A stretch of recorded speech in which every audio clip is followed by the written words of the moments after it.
going sideways, and it has blowers to take it up and down rapidly, and the thing works.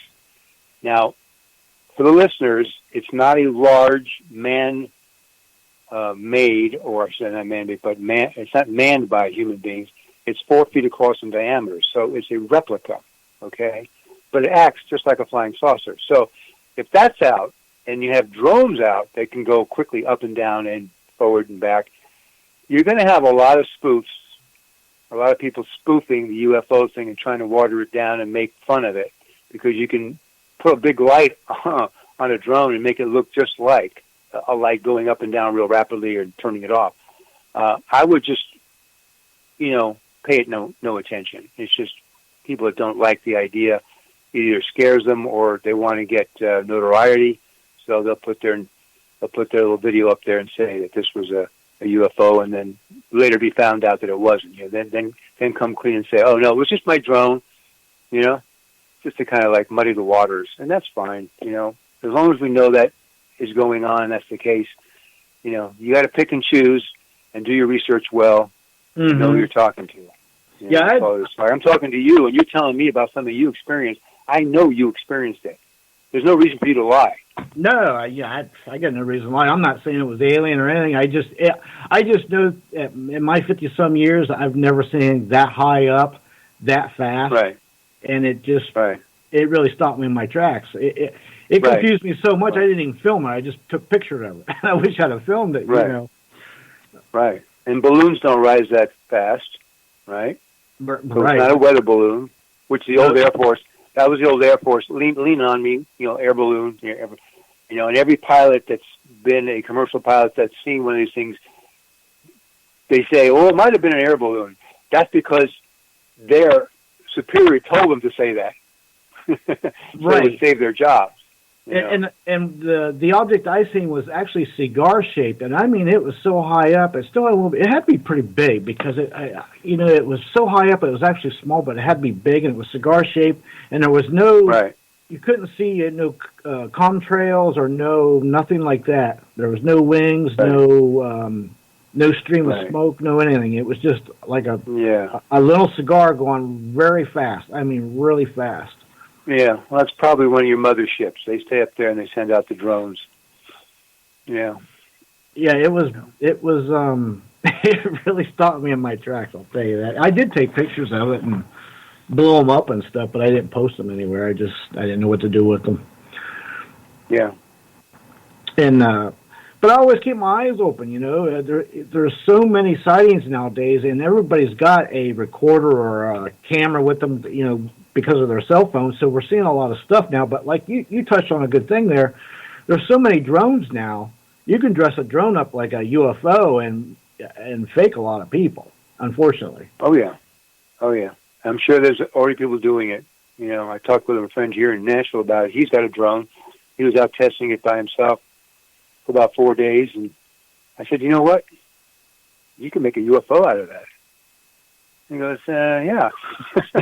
I'm not going to, but I could. Right. Yeah. So, well, everyone wants to get attention some way, somehow, and that's just another way of getting attention. And spoofing UFOs is just another one here. Let me read to you something here that I thought was really cool. We talked about South Carolina, North Carolina. Here's a man who captured stills of a bright light in the sky, and I just read these things and I go, yeah. These are documented with photos, and like I say, these people have no reason to falsify their experiences because there's so many of them in this area. There's count this up: 5,582 sightings in this district, North Carolina, Georgia, and South Carolina. Wow. 5,582. Wow. Yeah, that's we have a epidemic here of people going out and seeing and saying they saw UFOs and reporting it. No, no, most of them are legit. Yeah. Right. Well, that's the thing. There's so much out there, and a lot of people, they mistake a lot of different things for UFOs or whatnot. But there's always those ones that is not swamp gas, and it's not car headlights or something. It's got legitimate. There's something to it. There's just too much. Yeah. There's too much out there for all to be mistaken or hoaxed or whatever. Well, Gary mentions his famous one when he was out in the desert with his wife traveling in a convertible. This bright light was tracking them for some miles, and it unnerved him quite a bit. And finally, he had to stop the car, and his wife was hysterical, just hysterical, and he had to quiet her down. And by that time, this thing took off. I guess it had achieved its goal of causing an effect or something. Now, there was an article out today that says a former CIA agent claims that over 1 million people have been abducted. What's your thoughts? Let's talk about that for a while. Yeah, what's your thoughts on that? Yeah, what's your thoughts on the abduction? I don't doubt that that's happened. I know that the aliens have come, and not just now, but in the past centuries, and some of them are here just as a joyride. There's that too. We are somewhat like a zoo to them, and then there are those who are actually doing biochemical studies and research for whatever purposes they have, whether they have a dying planet where they can't reproduce, which is some theoreticians are saying that's the case, and they're looking to cohabit with us and produce new offspring. Well, that's what we would do if we had a dying planet. We'd go find some planet, wouldn't we, if we had the technology where there was life and then they could reproduce to continue our strain, right? Wouldn't that be the exact thing we would do? Right. So they're probably doing it as well. And they don't, to me, present a danger. They probably present a way of preserving our society. Should we go totally nuts and have a nuclear war? Well, we might have a version of our bodies which can withstand even nuclear radiation. Wouldn't that be great? Right. And well, one of the curveballs into this whole thing is we don't know exactly how many different races of aliens are coming here. And, like any other biological entity, there's good ones, bad ones, and worse ones. And so you mix that in with who knows how many different species there are here, and you just don't know. That's a scary thought in itself, Yeah. I do believe the government has all the right and incentive to protect the citizens of the United States by seeking out any of the evildoers, the ones that apparently work on livestock and leave them mutilated in the fields, or abduct people and hypnotize them and render them absolutely nutty after they come back. That's something that hopefully. Well, I'm actually talking to the wrong people. I'm talking to the government. Our government hasn't got a great track record for protecting us. No. Right. Oops, and excuse me. I take that back. And not only that, how are you going to protect your people from a civilization that can pretty much time travel and do whatever and break all the laws of physics that we know of? I mean, really, how are you going to defend against that? Yeah. All right. Oh boy. All right. I'm rethinking this whole thing here. And we could try to, if we got some of their stuff and what they call reverse engineer it. But along with that theory, if you took a CD player and put a CD in it that tells about all of our today's things and how to play the CD player and send it back to 1860, people wouldn't know what to do with it, even though the answers are right there. It's true. It's kind of the same scenario. I mean, even if we got some of their ships, how do you even begin to back engineer something you have no idea what it is or what it does?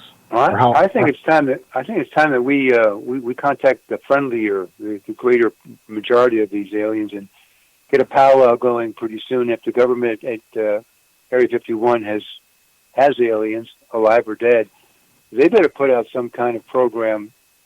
Or maybe it's a vigilante. Maybe it's just us. The citizens of the United States need to group together and make an effort to enlist the abilities of the friendlier aliens to knock out the bad ones. Because in my story, book 2, that's exactly what happens. You know, these flyboys don't like these badass guys, and they're after them, you know.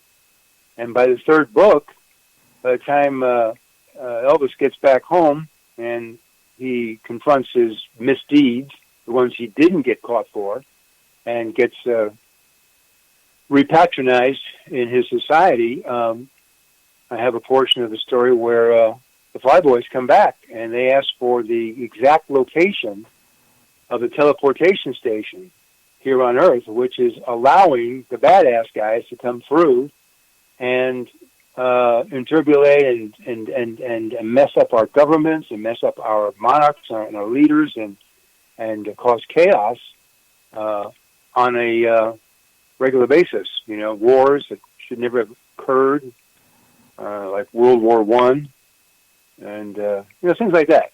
So yeah, we need to cultivate a relationship with these good aliens real quick, because it may turn out to be like we get one of these invasions, like is mentioned in a great book called Battlefield Earth, the year 3000, when the cyclones come and they wipe us out. They just wipe us out. You know, it could happen. I've often wondered how many battles have happened between aliens over us that we don't even know about. So, you know, that's a scary thought, because and I actually think our government sometime along the line, 40s or 50s, have made some kind of deals with some kind of alien somewhere down the line. Yeah. Well, you know the story about green glass, right? No, I don't think I recall. They dig down the Arabian desert. Oh yeah, and they find green glass. Yeah, I do know. Well, green glass comes from only the one spot, and they've tried to analyze that several different places, and they can't. They've got no answer for it. Right. Well, it's the result of intense radiation from atomic explosions. Is where it comes from.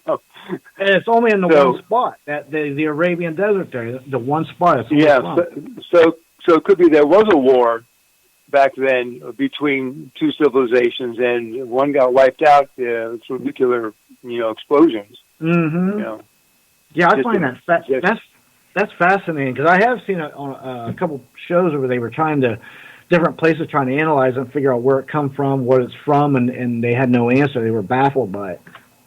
Yeah. Well, you just put 4 and 4 together, and you come up with 16. You know. That's true. There's other places you mentioned that in other places in the desert there was similar stuff along those lines, where, like you said, that was glass produced from nuclear blast and stuff. But we're talking this stuff is like thousands of years old. Supposedly we didn't have nuclear technology that long ago. Well, you have biblical references to it. You have the destruction of Sodom and Gomorrah, and Lot's wife turning around and turning into salt. She didn't turn to salt. She just froze stiff and died from the blast. Because that radiation will cook your face into a morbid, wretched mask in about 3 seconds. Well, in World War II, the people there in Japan, it froze their shadows on buildings and stuff. Exactly. Well, we're almost out of time, Charles. Hey, you got a couple minutes, and anything you want to promote, any websites or books or anything, go ahead.